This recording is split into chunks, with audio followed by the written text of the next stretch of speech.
Reed is a common name for tall, grass-like plants growing in wetlands. In the Venetian Lagoon, large areas of the marshlands are inhabited by reed, conforming to the locally known varenne.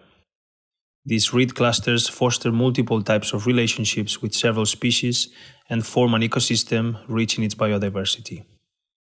Many migratory birds annually nest in these marshlands, as well as fishes and insects, making them an important contributor to the preservation of global wildlife. Most importantly, reeds are fast-growing plants that contribute to a sedimentation process and keep the marshlands above water.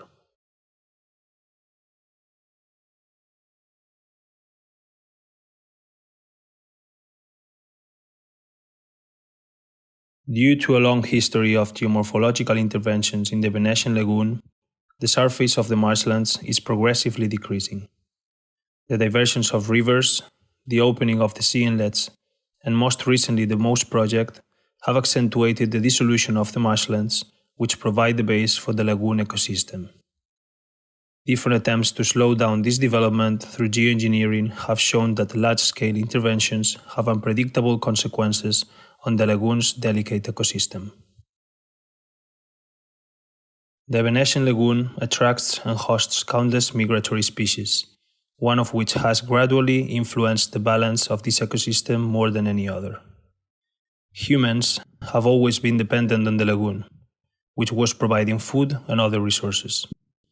In an ecosystem that is limited in size, the fishermen developed a way of stimulating fish growth while maintaining a balanced relationship with other species. They also used reeds to build their artifacts and shelters, making their material culture an extension of the environment they lived in.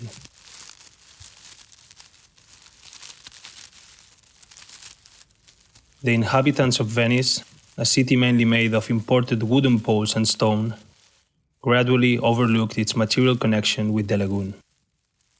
Through a series of interventions in the human habitat, binding reeds aims to bring the materiality of the varenne into the city.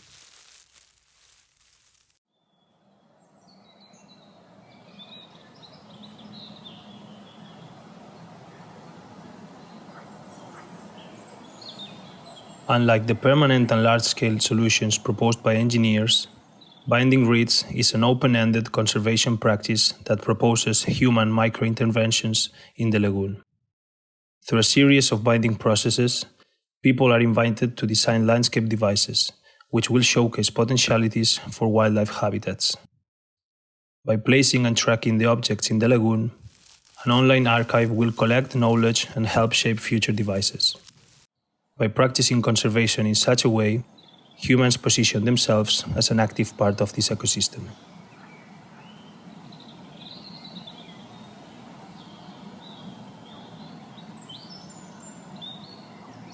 Due to the loss of marshland surface, endemic as well as migratory birds struggle to find shelter and spaces to breed. Structures can provide temporary shelters or starting points for avifauna to build their own nests.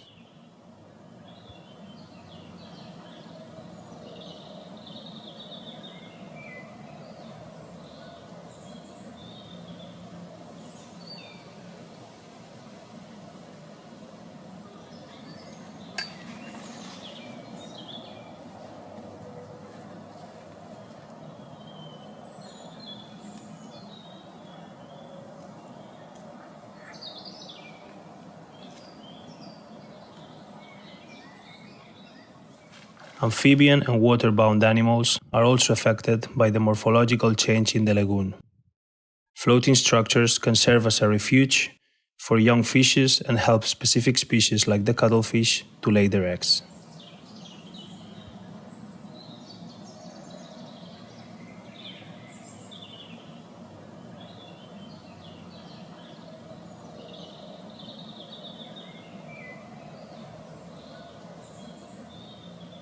Dry reed floats and is, due to a thin oil layer on its surface, resilient against water.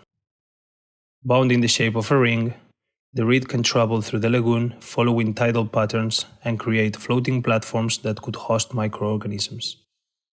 After a while, the reed devices decompose and melt into the varenne, slowly contributing to the sedimentation of the marshlands.